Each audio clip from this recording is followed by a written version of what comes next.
আসসালামু আলাইকুম। আশা করছি আপনারা সবাই খুব খুব ভালো আছেন। তো হঠাৎ করে বাচ্চারা বলছে যে আজকে পিঠা খাবে, তারই বানানোর জন্য এত আয়োজন।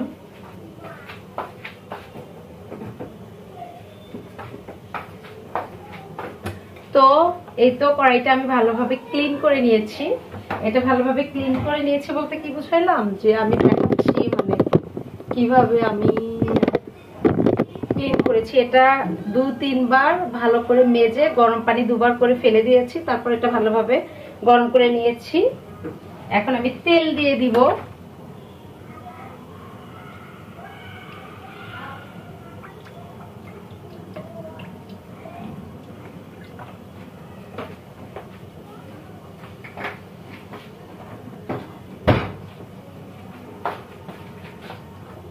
আর এই তো আমার পিঠার ডোটা। এটা হচ্ছে আমি, অনেকেই বলেন যে হচ্ছে মালপোয়া, অনেকেই বলেন যে হচ্ছে কি পিঠা, তেল ভাজা পিঠা। তো আমি আজকে বানাচ্ছি কি বলুন তো, তেল ভাজা পিঠা।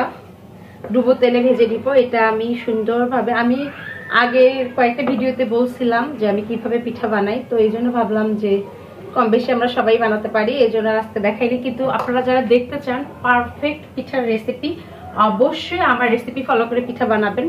আপনাদের পিঠা 100% ফুলকো ফুলকো হবে। এবং আপনারা যখন পিঠাটা ভাজবেন, ভাজার পরে কোনোভাবেই পিঠাটা চুপসে যাবে না। অনেক সময় ফুলকো ফুলকো পিঠা কিন্তু চুপসে যায়, আমার পিঠাটা চুপসে যাবে না।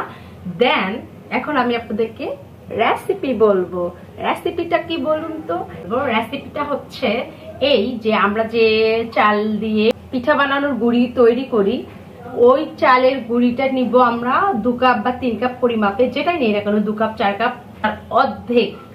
আমি যদি 2 কাপ চালের গুঁড়ি নিই, আমি 1 কাপ নিব ময়দা। তো দেন হয়ে গেল। আর আমি মানে 1/3 কাপ নিব চিনি। তারপরে পানিটা 2 কাপ 3 কাপ পরিমাপ বুঝে। অনেক সময় দেখা যায় ফ্রিজে যদি আটাটা থাকে তখন একরকম পানি লাগে, যদি আটাটা একদম মেশিন থেকে ভাঙিয়ে আনিয়ে পিঠাটা বানানো হয় তখন একরকম পানি লাগে।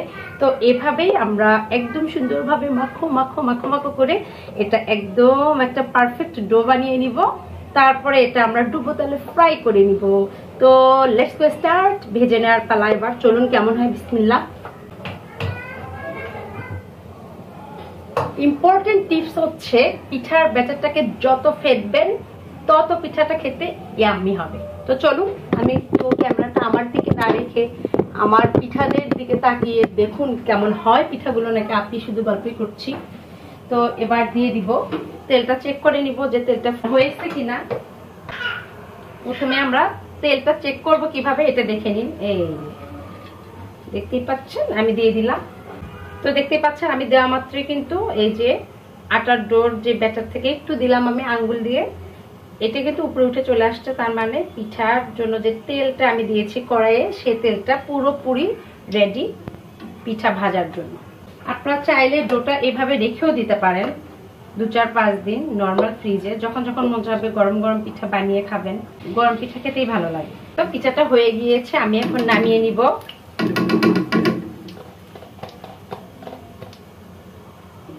মাশাআল্লাহ, প্রথম পিঠা এই যে দেখুন কতটা ফুলকো ইয়াম্মি হয়েছে।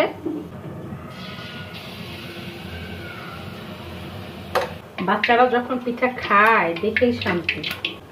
কে কে খেতে চাও আপুর বাসায় দাওয়াত নিয়ে নাও। এই যে মাশাআল্লাহ বলতে ভুলবে না কেউ। দেখো পিঠাটা কতটা ফুলকো ফুলকো হয়েছে, মাশাআল্লাহ। আমি একটা পিঠা খুলে তোমাদেরকে দেখিয়ে দিচ্ছি। আমি এভাবেই সবগুলো পিঠা ফ্রাই করে নিব। চাইলে এরকম মানে সাদা করেও ভাজা যায়, এরকম করেও ভাজা যায়, সাদা সাদা করে, চাইলে লাল লাল। কিন্তু এইটা তোমাদের ভাইয়া এবং আমাদের সবার পছন্দ, মানে লাল লাল পিঠাটা। এই জন্য আমি লাল লাল করে ভেজে নিচ্ছি। পাচ্ছ পিঠাগুলো আমার ভাজা হয়েছে। এভাবেই আমি সবগুলো পিঠা ভেজে নিব। আর তোমাদেরকে একটা পিঠা খুলে আমি দেখিয়ে দিচ্ছি যে পিঠাগুলোর ভিতরে কাঁচা আছে কিনা। এই যে দেখো, দেখতে পাচ্ছ আশা করি। দেখো কাছ থেকে দেখাই, দেখো দেখো দেখো। কে কে খেতে চাও এরকম ইয়াম ইয়াম পিঠা, আপির বাসায় চলে এসো। আপি মাশাআল্লাহ বিভিন্ন ধরনের পিঠা বানাতে পারি। একটা টেস্ট করে দেখি তোমাদের সামনে কেমন হয়েছে। এত কষ্ট করে বানালাম। বিসমিল্লাহ। এত ইয়াম, মানে কি বলবো, অনেক মজা হয়েছে।